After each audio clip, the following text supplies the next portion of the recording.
영광 중에 계신 주 나 찬송합니다.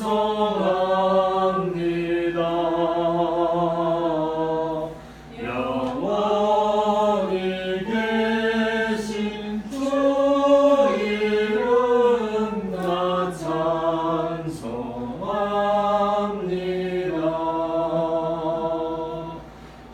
한없이 크신 능력을 나 찬송합니다. 참되고 기쁜 거라 나 찬송합니다. 온 천지 창조하시던 그 말씀이 있어 영원히 변치 않는 줄 나 믿사옵니다.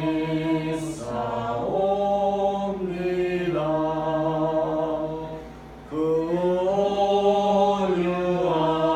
온유하신 음성 날 불러주시고 그 품에 품어주시니 나 찬송합니다.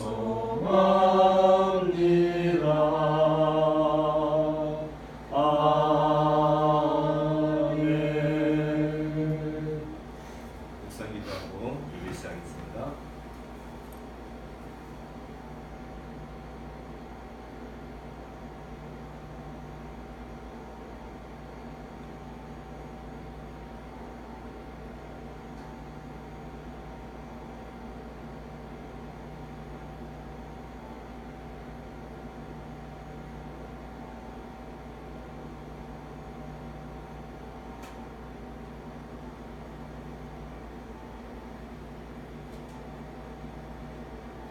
자리에 일어나셔서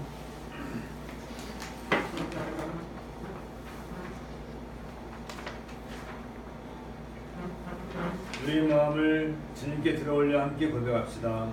우리의 영혼은 천지를 지으신 여호와의 이름에 있도다. 영접하는 자 곧 그 이름을 믿는 자들에게는 하나님의 자녀가 되는 권세를 주셨으니 이는 혈통으로나 육정으로나 사람의 뜻으로 나지 아니하고 오직 하나님께로부터 난 자들입니다. 말씀이 육신이 되어 우리 가운데 거하시되 우리 가운데 영광을 보니 아버지의 독생자의 영광이요 은혜와 진리가 충만하더라. 말씀으로 천지를 창조하시고 또 말씀으로 우리를 항상 인도하시는 하나님 아버지, 하나님 아버지, 이 험난한 인생을 우리가 살아가면서 밤에는 불비등이 되시고 낮에는 또한 구름이 되셔서 우리를 온전히 지켜주시며 졸지도 주무시지도 않으시며 지켜주신 하나님 두 손 높이 들여 찬양을 드립니다. 오직 믿음으로 우리가 하나님을 영접하고 또한 우리가 구원 얻었으니 이 놀라운 은혜 정말로 하나님 안에서 우리가 어떻게 감사하며 살아야 될지를 우리가 알 수가 없는 인생들입니다. 하나님 아버지, 오늘도 우리를 불러주시고 하나님의 백성으로 우리를 삼으심으로 우리가 하나님 앞에 나아올 수 있게 해주심을 감사드립니다. 아무 공로 없사오나 오직 십자가의 그 피로 말미암아 우리가 하나님 보좌 앞에 나아가 들리고 올라가는 놀라운 역사가 이 오늘 예배를 통하여서 우리에게 임하시기를 주여 간절히 기도드리옵나이다. 하나님 아버지, 사도 바울의 그 고백과 같이 우리가 하나님 안에서 약해지기를 원합니다. 하나님 아버지, 우리가 우리 혈기와 우리의 믿음, 우리의 경험과 우리의 모든 것을 자신을 믿는 자, 교만한 자 되지 않게 해주시고 그 자리에 들지 않도록 하셔서 언제나 하나님만을 위하고 하나님만을 바라보는 자가 되기를 원합니다. 우리가 약할 때 강함을 우리가 아오니 우리가 하나님 안에서 정말로 더욱더 낮아지고 더욱더 약해지기를 원하올 때에 하나님께서 그때 일을 하시고 그때 우리를 강하게 세워주심을 믿습니다. 하나님 그리하여서 이 험한 세상 정말로 갈수록 폐악해지는 이 세상에 등불이 되는 우리들 될 수 있도록 도와주시옵기를 간절히 기도드립니다. 오늘도 우리 세원이가 같이 자리를 못하지만 하나님 아버지 정말 세원이 같은 은혜를 우리가 받을 수 있도록 주여 도와주시고 끝나는 시간까지 하나님 붙들어주시옵기를 믿사옵고 모든 말씀을 우리 주 예수 그리스도로 받들어 기도드렸습니다. 아멘. 1장 지성했습니다. 밤낮에 그런 하나님 온 백성 찬송 드리고 저 천사여 찬송하세 찬송 성부 성자 성령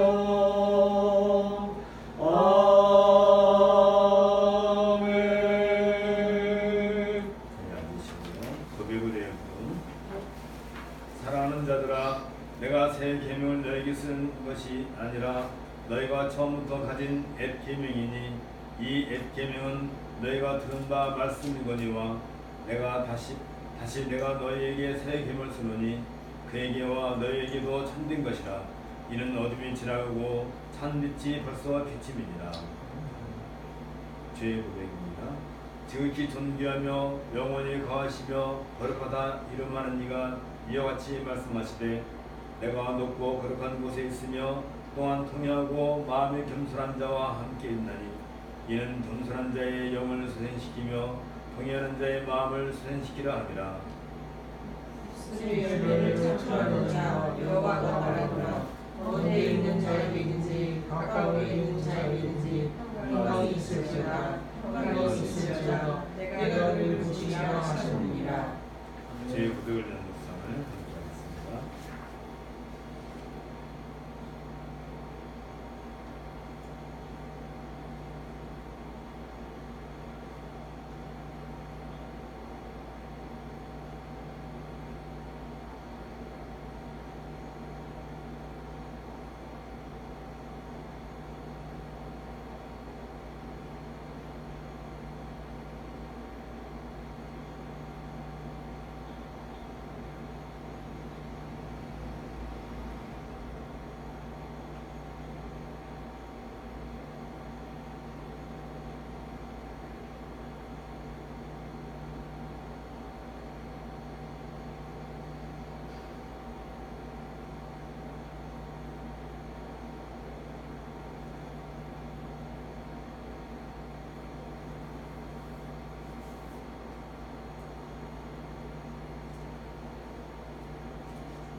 찬양과 기도입니다.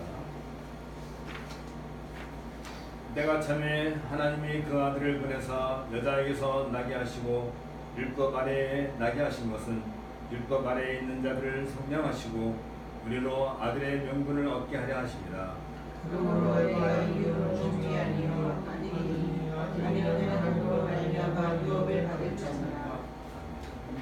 22장 감사합니다.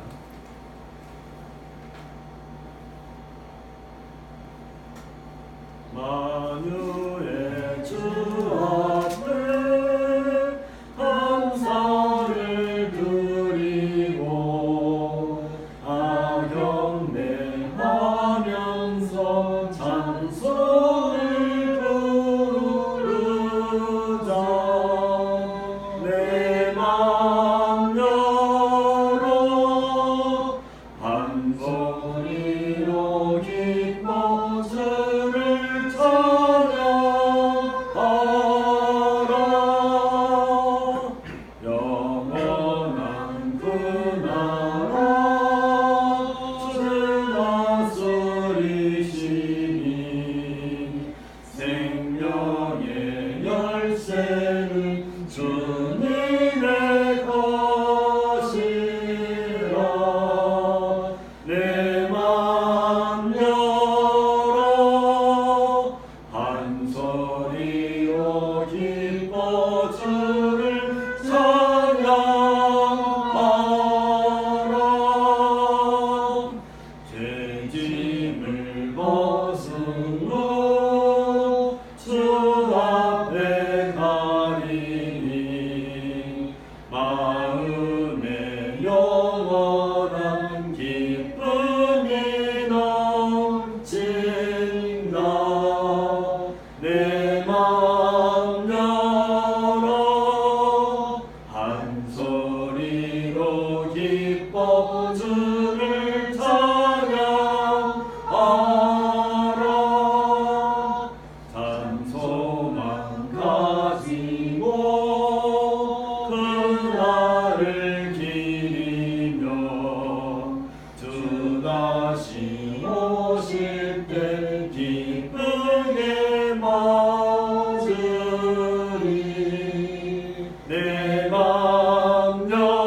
그가 모든 소유와 롯과 함께 네겝으로 올라가니 아브람에게 가축과 금과 금이 풍부하였더라. 그가 네겝에서부터 길을 떠나 베델에 이르며 베델과 아이 사이 곧 전에 장막 쳤던 곳에 이르니 그가 처음으로 제단을 쌓은 곳이라. 그가 거기서 여호와 이름을 불렀더라. 아브람의 이름 롯도 양과 소와 장막이 있으므로 그 땅이 그들이 동거하기에 넉넉하지 못하였으니 이는 그들의 소유가 많아서 동거할 수 없었음이니라. 그러므로 아브람의 가축의 목자와 롯의 가축의 목자가 서로 다투고 또 가나안 사람과 브리스 사람도 그 땅에 거주하였는지라. 아브람이 롯에게 이르되 우리는 한 친족이라. 나나 너나 내 목자나 네 목자나 서로 다투게 하지 말자. 내 앞에 온 땅이 있지 아니하냐. 나를 떠나 가라. 내가 좌하면 나는 우하고 내가 우하면 나는 좌하리라. 이에 롯이 눈을 들어 요단 지역을 바라본즉 소알까지 온 땅에 물이 넉넉하니 여호와께서 소돔과 고모라를 멸하시기 전이었으므로 여호와의 동산 같고 애굽 땅과 같았더라. 그러므로 롯이 요단 온 지역을 택하고 동으로 옮기니 그들이 서로 떠난지라. 아브람은 가나안 땅에 거주하였고 롯은 그 지역의 도시들에 머무르며 그 장막을 옮겨 소돔까지 이르렀더라. 소돔 사람은 여호와 앞에 악하며 큰 죄인이었더라. 롯이 아브람을 떠난 후에 여호와께서 아브람에게 이르시되 너는 눈을 들어 너 있는 곳에서 북쪽과 남쪽 그리고 동쪽과 서쪽을 바라보라. 보이는 땅을 내가 너와 내 자손에게 주리니 영원히 이르리라. 내가 네 자손이 땅의 티끌 같게 하리니 사람이 땅의 티끌을 능히 살 수 없을진데 내 자손도 살리라. 너는 일어나 그 땅을 종과 팽구로 두루 다녀오라. 내가 그것을 네게 주리라. 이 아브람이 장막을 옮겨 헤브론에 있는 마물의 상수리 숲에 이르러 거주하여 거기에서 여호와를 위하여 제단을 쌓았더라. 이는 주님의 말씀입니다. 하나님께 감사를 드립니다. 영범의 잠수를 보겠습니다. 66장.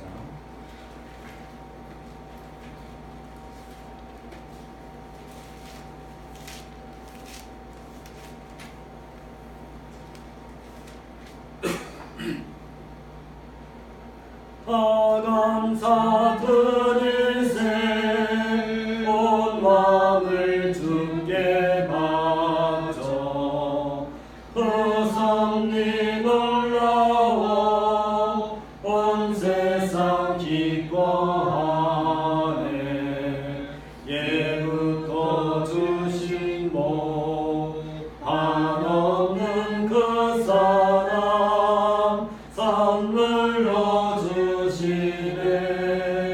이제와 영원히 사랑의 하나님 언제나 함께 계셔. 기쁨과 평화에 복내려 주옵소서. 몸과 만병들 때 은혜로 지키사 이 세상 악에서 구하여 주소서. 감사와 찬송을 다 주께 드리어라. 저 높은 곳에서 다스리시는 주님, 영원한 하나님 하견내하여라. 전에도 이제도 장래도 영원히 아멘. 함께 기도하겠습니다.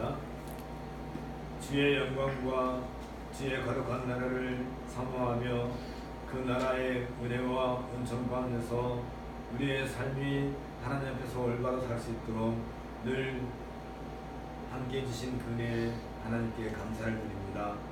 우리가 무엇이 한데 주께서 이렇게 부르셨사오며 우리 연약함 가운데서도 우리를 강성하게 붙들어 주셔서 좌로나 우로나 넘어지지 아니하고 온전히 우리 하나님을 바라보며 나아갈 수 있도록 그리스도 예수의 은총 가운데서 우리를 불쌍히 해주신 그 하나님께 또한 영광을 돌려옵나이다. 하나님 아버지, 이 땅을 돌아보건대 이 땅에 악한 괴가 얼마나 많고 악한 그 흉흉한 물결 가운데서 우리 성도들의 삶을 무너뜨리려고 하는 그런 세속의 문화와 세속의 철학과 세속의 그런 영향들이 얼마나 크고 많은지 알 수가 없사옵나이다.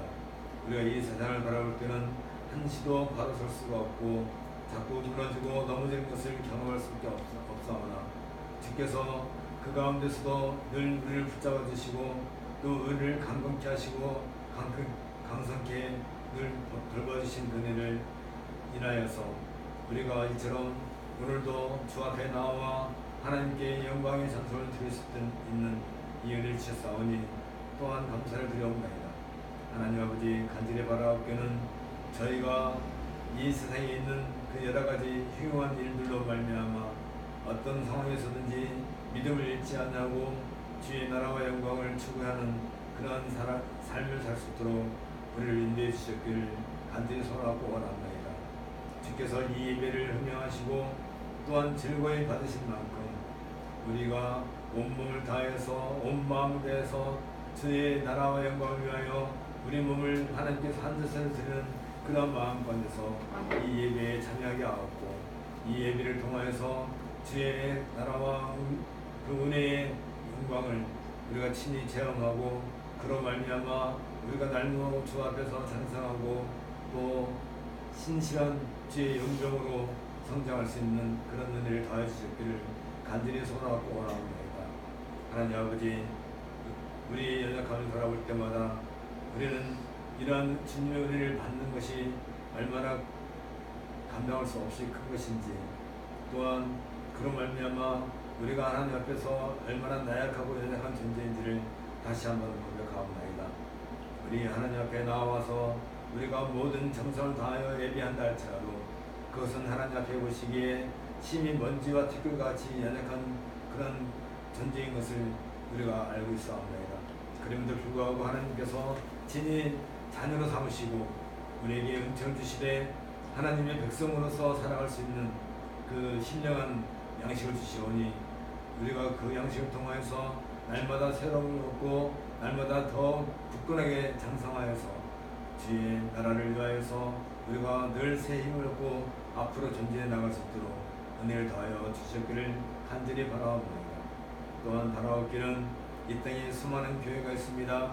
저들이 오늘도 한자리에 모여서 주 앞에 예배하고 찬송할 때 주께서 그들의 심령을 불쌍히 계시고 저들의 어떤 공로나 저들의 어떤 선행을 통해서가 아니라 하나님께서 만세전에 저를 부르시고 저들에게 하나님의 자녀라고 하는 그 인칭을 주셨기 때문에 그 놀라운 은혜의 자리에 나올 수 있다는 것을 고백하게 하옵고 이 예배를 통해서 우리가 순전하고 온전한 마음으로 주 앞에서 찬양과 기쁨의 기도를 드릴 수 있도록 은혜를 더해 주셨기를 간절히 소원합니다.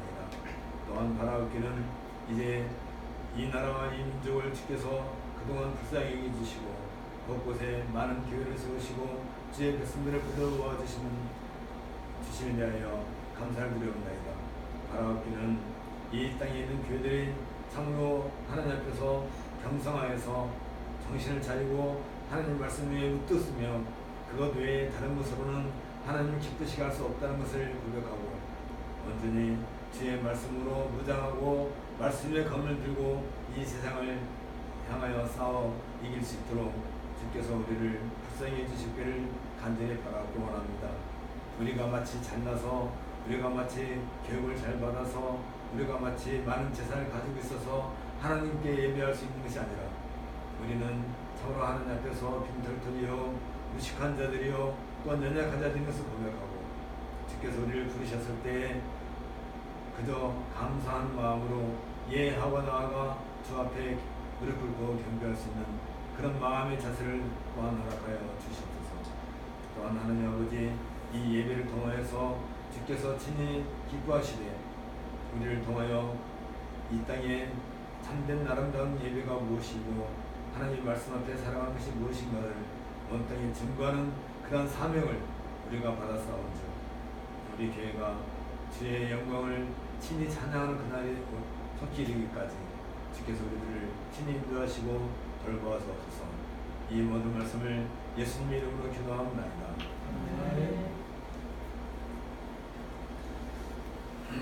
오늘 하나님의 말씀은 로마서 13장입니다. 새 이스라엘 통해 확장된 하나님의 통치라는 제목으로 로마서 13장을 보도록하겠습니다. 먼저 로마 13장을 읽도록 하겠습니다. 각 사람은 위에 있는 권세들에게 복종하라. 권세는 하나님으로부터 나지 않으니 없나니 모든 권세는 다 하나님께서 정하신 바라. 그러므로 권세를 거스르는 자는 하나님의 명을 거스르니 거스르는 자들은 심판을 자취하리라. 다스리는 자들은 선한 일에 대하여 두려움이 되지 않고 악한 일에 대하여 되나니 네가 권세를 두려워하지 아니하려느냐. 선을 행하라. 그리하면 그에게 칭찬을 받으리라. 그는 하나님의 사역자가 되어 네게 선을 베푸는 자니라. 그러나 네가 악을 행하거든 두려워하라. 그가 공연히 칼을 가지지 아니하였으니 곧 하나님의 사역자가 되어 악을 행하는 자에게 진노하심을 따라 보응받는 자니라. 그러므로 복종하지 아니할 수 없으니 진노 때문에 할 것이 아니라 양심을 따라 할 것이라. 너희가 조세를 바치는 것도 이로 말미암음이라. 그들이 하나님의 일꾼이 되어 바로 이 일에 항상 힘쓰니라. 모든 자에게 줄 것을 주되 조세를 받을 자에게 조세를 바치고 관세를 받을 자에게 관세를 바치고 두려워할 자를 두려워하며 존경할 자를 존경하라. 피차 사랑의 빚 외에는 아무에게든지 아무 빚도 지지 말라. 남을 사랑하는 자는 율법을 다 이루었느니라. 간음하지 말라, 살인하지 말라, 도둑질하지 말라, 탐내지 말라 하는 것과 그 외에 다른 계명이 있을지라도 내 이웃을 내 자신과 같이 사랑하라 하신 그 말씀 가운데 다 들어있느니라. 사람은 이웃에게 악을 행하지 아니하나니 그러므로 사람은 율법의 완성이니라. 또한 너희가 이 시기를 알거니와 자다가 깰 때가 벌써 되었으니 이는 이제 우리의 구원이 처음 믿을 때보다 가까웠습니다. 밤이 깊고 낮이 가까웠으니 그러므로 우리가 어둠의 일을 벗고 빛의 갑옷을 입자. 낮에와 같이 단정히 행하고 방탕하거나 술 취하지 말며 음란하거나 호색하지 말며 다투거나 시기하지 말고 오직 주 예수 그리스도의 옷 입고 정욕을 위하여 육신의 일을 공부하지 말라.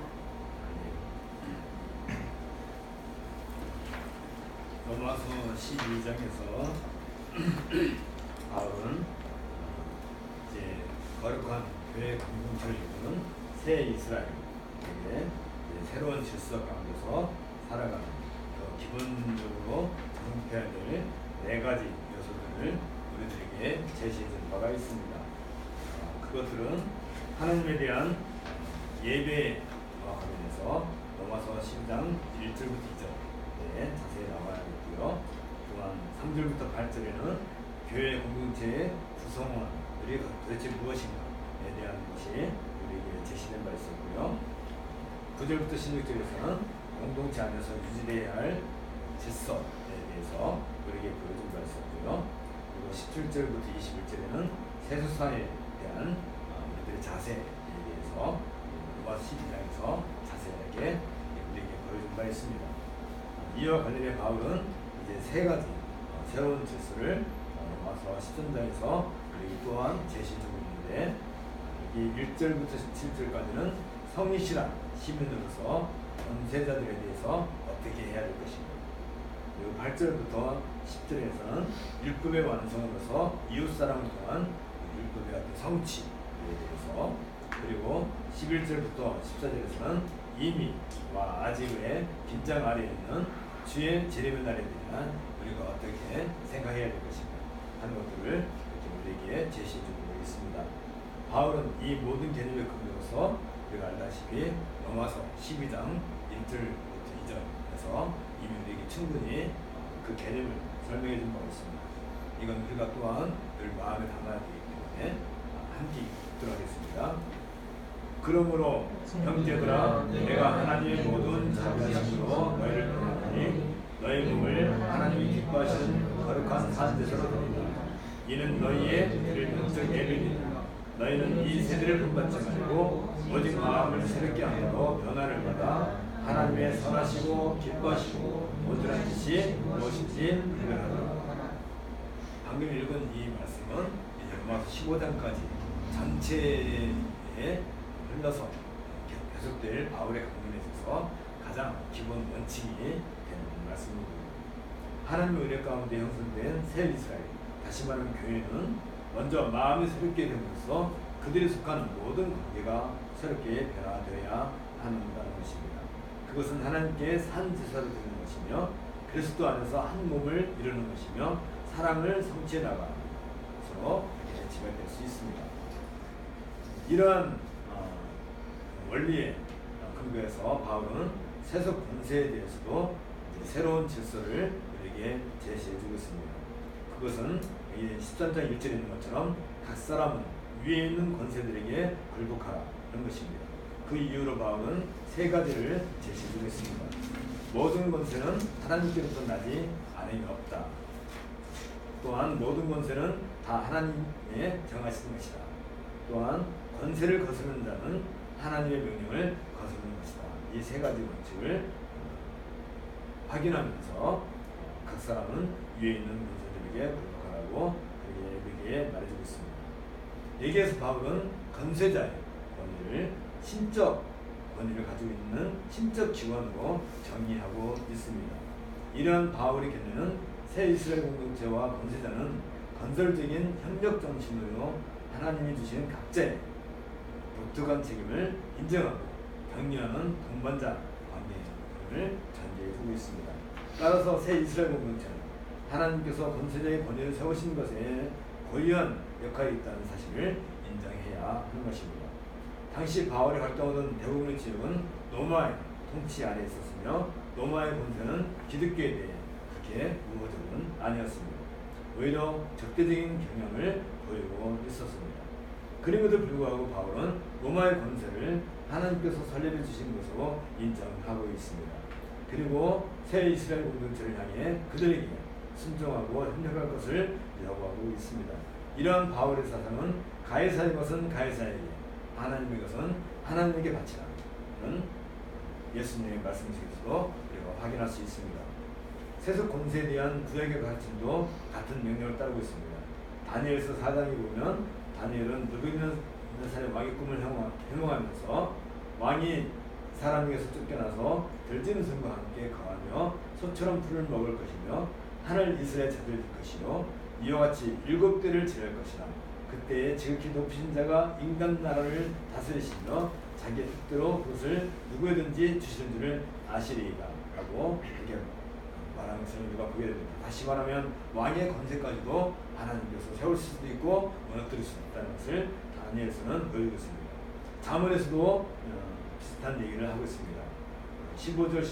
8장 15절 16절에는 나로 말미암아 왕들이 치리하며 방백들이 공의를 세우며 나로 말미암아 재산과 존귀한 자 곧 세상의 모든 재판관들이 다스리니라 라고 잠언에서도 그런 말을 하고 있습니다.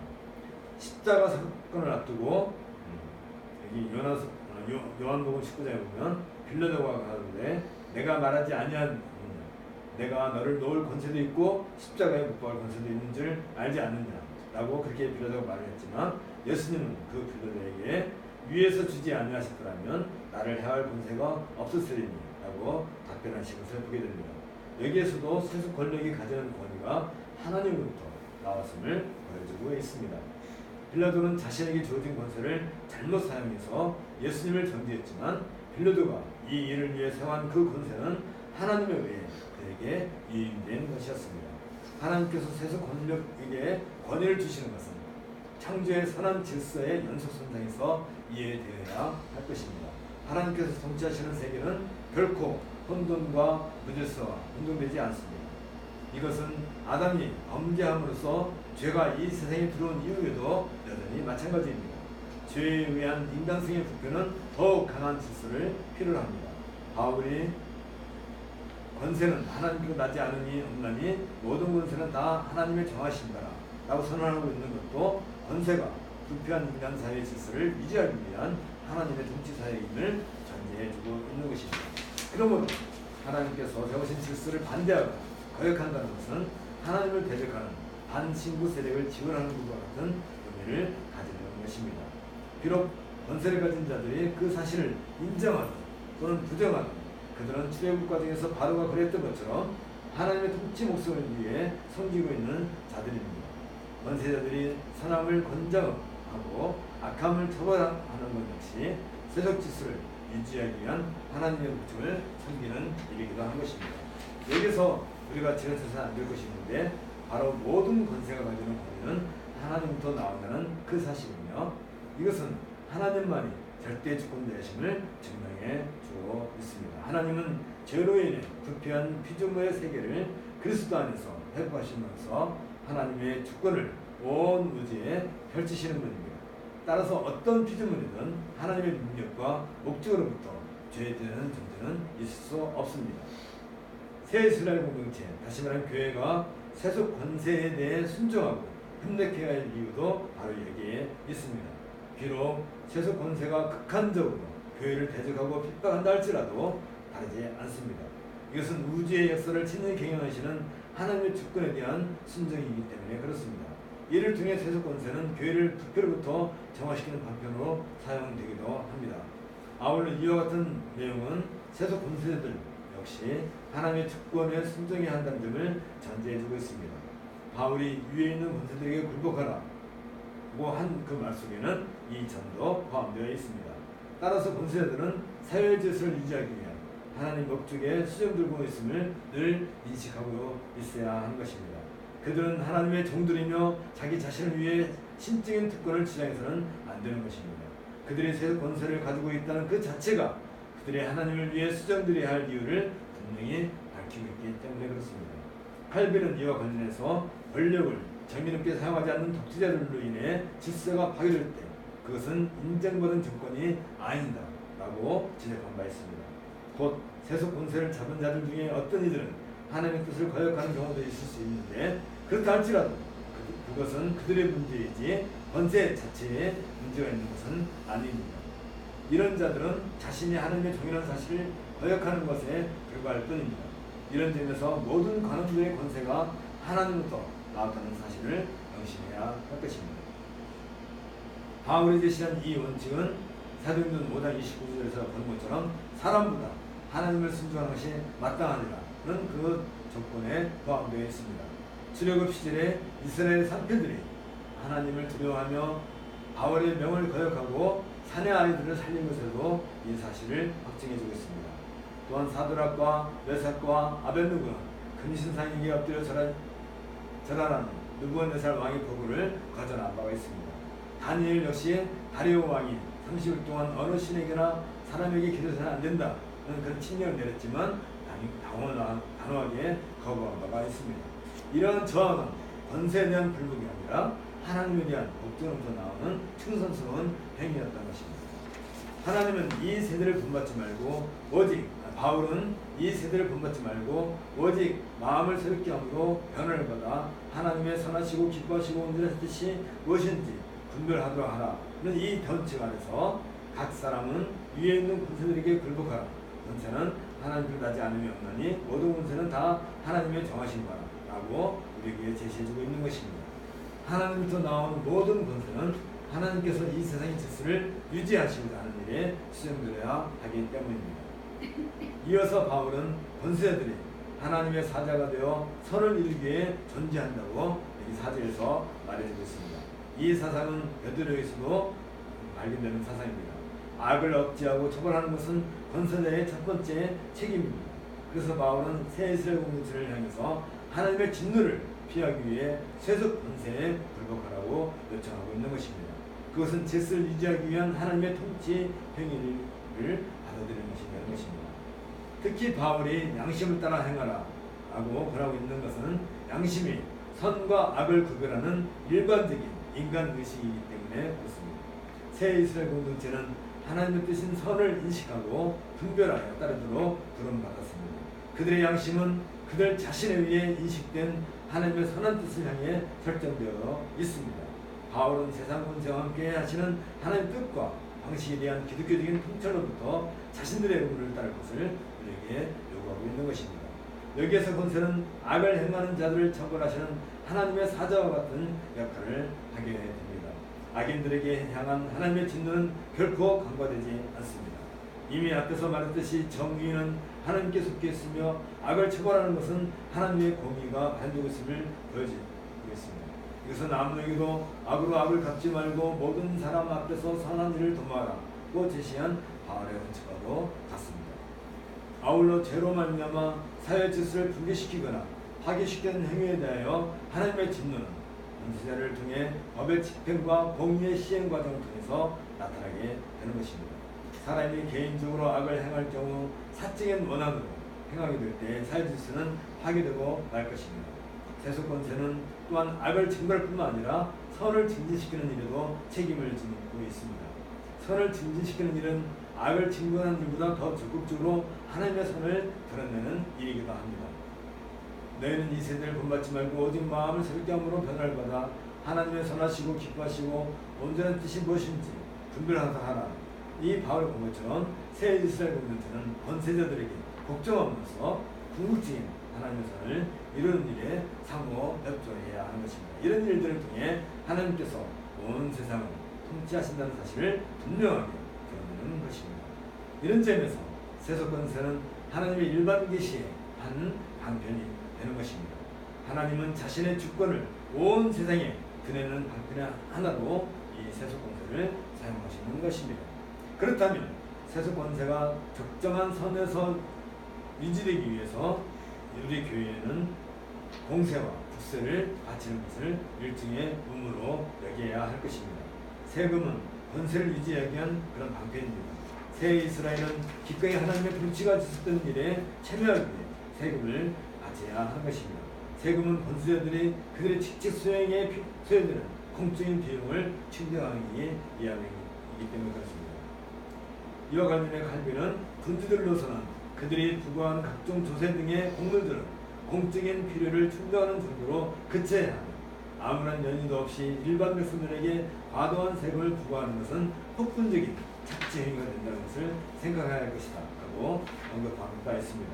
무엇보다도 하나님께서 권세를 사용하심으로써 하나님의 주권을 이 세상에 어떻게 펼쳐나가시는가 하는 일반 계시 차원에서 새 이스라엘 공동체는 적극적으로 자신들이 속한 사회나 국가에 참여하는 차원에서 합당한 세금을 부담해야 하는 것입니다. 이것이 양심에 따라 하나님을 섬기는 일이며 선을 이루는 일이 되는 것입니다. 이제 이웃사람을 통해서 성취되는 율법의 정신에 대해서 우리가 또 한번 생각해 보도록 하겠습니다. 바울은 이미 그리스도와 한 몸을 이룬 언약 공동체인 새 이스라엘이야말로 사랑을 기본적인 속성으로 갖는다고 로마서 11장에서 말씀 바 있습니다.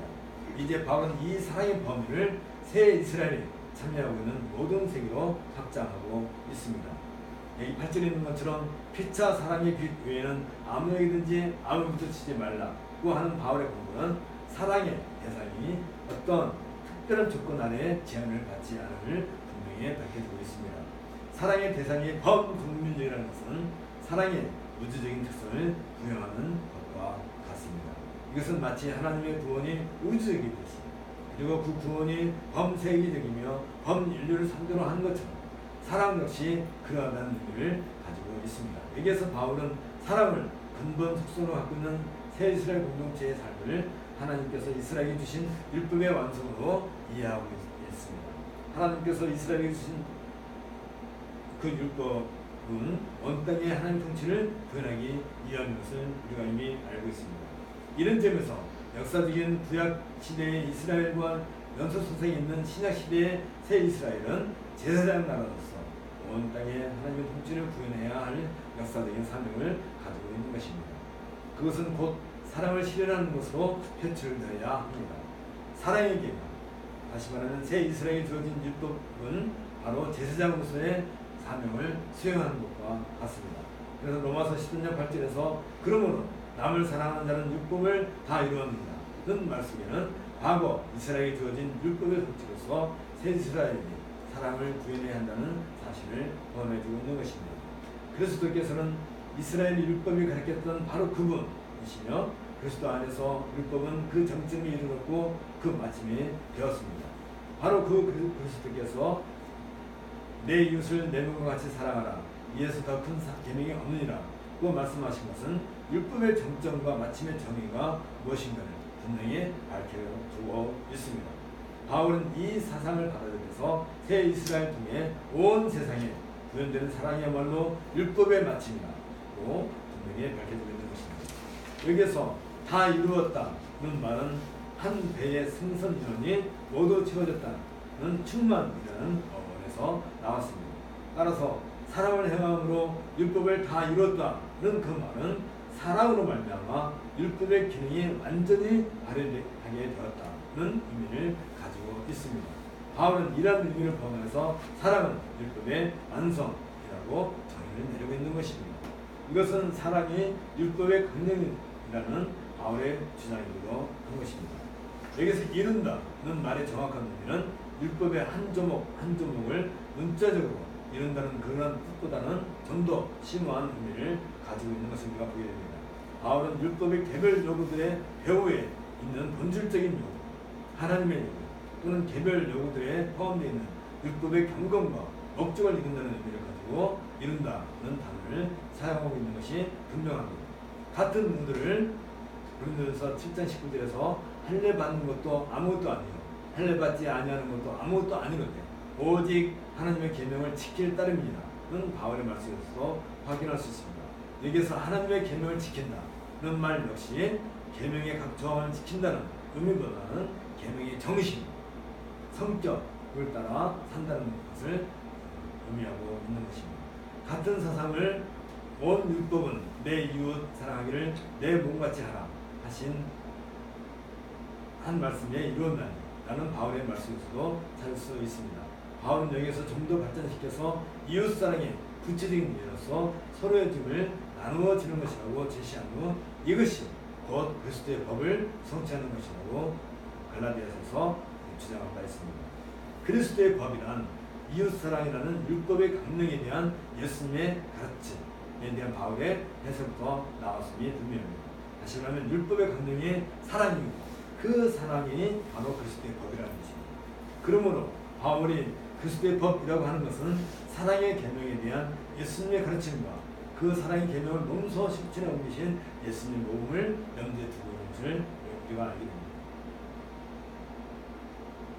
예수님은 율법의 강령으로서 마가복음 12장 30절 31절에서 우리에게 중요한 메시지를 주신 바가 있습니다.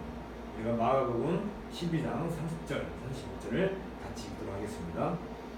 내 마음을 다하고 목숨을 다하고 뜻을 다하고 힘을 다하여 주 너희 하나님을 사랑하라 하시고 둘째는 이것이니 내 이웃을 내 몸과 같이 사랑하라 하신 것이라. 이에서 더 큰 계명이 없느니라. 이 예수님의 가르침은 모든 율법의 강령으로 익히 알려져 있는 이웃 사랑하기를 내 몸과 같이 하라. 나는 여호와니라는 레위기 19장 18절에 있는 그 말씀에 근거하고 있습니다. 이 구절은 구약의 황금들로 알려져 있는 것입니다. 이처럼 바울은 율법을 전적으로 버리거나 폐기해야 한다고 주장하지 않습니다. 율법에 대한 바울의 부정적인 시각은 구약적 사상을 가지고 있던 역사적 이스라엘과 관련된 율법의 역할에 대한 오해에 대한 것이었습니다. 즉 역사적 이스라엘은 율법을 행위와 의문으로 잘못 이해하고 있었던 것입니다. 반면에 바울은 율법의 지속적인 중요성을 강조하고 이를 수행해야 할 것을 우리에게 역사해주고 있는 것입니다. 바울은 율법의 모든 계명들을 사랑의 계명과 상반되지 않는 방식으로 성취할 수 있을 것이라고 확신하고 있습니다. 바울에게 있어서 사랑의 계명은 이미 주어진 하나님의 계명들, 율법에 대한 대안이 아닙니다. 오히려 사랑의 계명은 하나님의 계명들을 어떻게 지켜야 하는지를 보여주는 열쇠와 같습니다. 즉 사랑의 계명은 율법의 정신을 성취하는 것이며 이웃사랑에는 구체적인 상황 속에서 진정으로 무엇이 중요하고 무엇이 중요하지 않은가를 보여주기 때문에 사랑은 모든 율법을 완성하는 것입니다. 그러므로 사랑의 계명이 성취된다는 것은 온 땅에 하나님의 통치가 구현되는 것과 같은 의미를 가집니다. 이것은 너희는 이 세대를 본받지 말고 오직 마음을 새롭게 함으로 변화를 받아 하나님의 선하시고 기뻐하시고 온전하신 뜻이 무엇인지 분별하노라. 그 말씀의 적극적인 구현이기도 하고 하나님의 나라가 온 땅에 펼쳐지는 모습이기도 한 것입니다. 이제 이미와 아직의 긴장 안에 있는 주의 재림의 날에 대해서 우리가 같이 생각해 보도록 하겠습니다. 새 이스라엘 공동체가 역사에 존재하는 의회 중 그 하나는 그들의 하나님의 적극적인 통치 기관으로 이 세상에 존재한다는 사실입니다. 그들은 먼저 자신의 몸을 하나님이 기뻐하시는 산 제사로 드림으로써 하나님과의 관계를 분명하게 하고 자신들의 정체성을 확인해야 합니다. 이것은 역사지 이스라엘의 하나님으로부터 부여받았던 제사장적 사명을 수행하는 새 이스라엘의 본분이기도 합니다.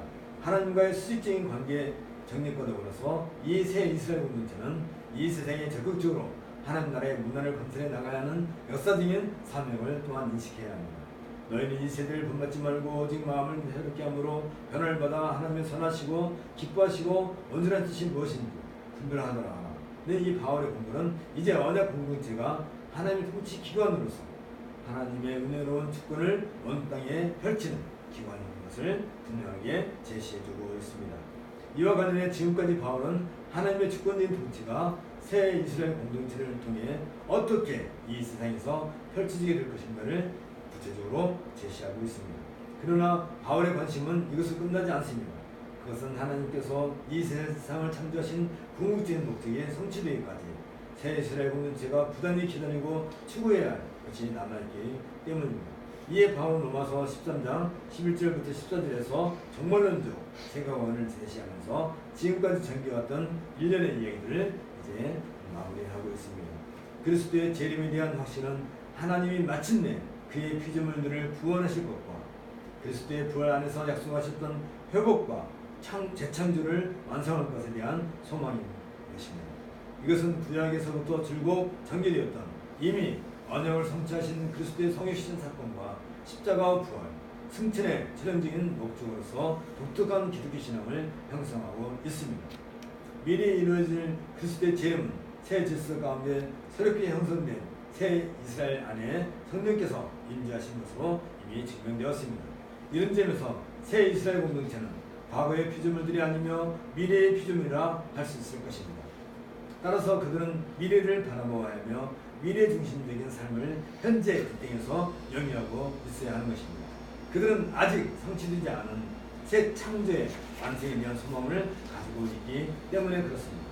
로마서 13장 11절에 있는 것처럼 또한 너희가 이 시를 알거니와 자다가 깰 때가 벌써 되었으니 이는 이제 우리의 구원이 처음 믿을 때보다 가까웠습니다. 이런 바울의 지식은 이 사실을 분명히 밝혀주고 있습니다. 새 이스라엘 공동체는 그리스도 여김을 받음으로써 하나님에 의해 그리스도 안에서 그리스도로 말미암아 일어날 구원에 이미 참여하였지만 정말론적 구원의 형태 안에 있는 그들의 구속사적인 완성은 아직 일어나지는 않았습니다. 구속사의 완성은 그리스도께서 시온으로 다시 오시는 날에 도래하게 될 것입니다. 이처럼 미래 중심적인 바울의 선언은 로마서 13장 12절부터 13절에 나타나 있는 것처럼 여기에서 바울은 악한 밤과 동화되어 살 것이 아니라 밝은 날, 즉 하나님의 미래에 동화되어 살아야 할 것을 우리에게 제시해주고 있는 것입니다. 악한 세대를 본받지 말고 밝은 미래가 가져오는 새로움으로 변화받아난 건물은 이미 12장 초도에서도 나가 있습니다. 그것은 새 이스라엘 공동체가 자신을 위해 살지 않고 하나님을 위해 사는 것을 의미하며 하나님의 기뻐하시고 선하신 뜻에 따라 사는 것을 의미하고 있습니다. 이러한 삶을 가리켜서 바울은 오직 주 예수 그리스도로 옷 입는 삶이라고 정의하고 있습니다. 이것은 너희 몸을 하나님이 기뻐하시는 거룩한 산제에서 드리라. 이는 너희의 드릴 영적 예배니라는 최종적인 완성과 같은 의미를 가지고 있습니다. 새 이스라엘은 하나님께 드려진 제사, 즉 예배를 위해 살아가는 존재입니다. 죄로 얼룩진 과거에서 회복된 이 새 이스라엘은 우리 성도들은 그의 피조물을 위한 하나님의 구원 계획이 성취되고 있다는 이를 또한 알아보아야 할 것입니다. 이것은 하나님의 통치가 온 우주에 가득할 것에 대한 소망이기도 한 것입니다. 같이 기도하겠습니다. 하나님 아버지, 우리를 거룩한 산 제물로 하나님께 드리는 것은 우리가 하나님 앞에 마땅한 예배 드릴 자로 부름을 받았고 이 땅에서 그 예배를 통하여서 온 땅에 하나님의 통치를 친히 이루어지는 그 이치에 있기 때문인 것을 우리가 말씀을 통해서 배웠습니다. 그런 이유로서 우리는 세속 권세에 걱정하고 또한 우리 몸을 사랑하되 마치 이웃을 우리 몸처럼 사랑하는 것처럼 사랑할 것이며 또한 언젠가는 우리 앞에 주의 거룩한 영광 가운데서 재림하실 그 예수 그리스도를 소망하고 우리에게 미래적인 신앙을 가질 수 있도록 이러한 은혜를 주신 그 하나님을 우리가 늘 바라보며 살아야 될 것을 또한 말씀을 통해서 배웠습니다. 하나님 간절히 바라옵기는 우리의 연약함과 부족함을 불쌍히 여겨 주시옵고 우리가 부활의 그날을 바라보면서 이 세상에 하나님의 통치를 구현하는 방식으로 이웃을 내 몸과 같이 사랑하는 그 율법의 계명, 사랑의 완성을 통해서 이루어질 그 계명을 우리가 또한 이루어질 수 있도록 은혜를 더하여 주옵소서. 예수 그리스도 이름으로 기도합나이다. 다 같이 일어나셔서 60장 상기하겠습니다.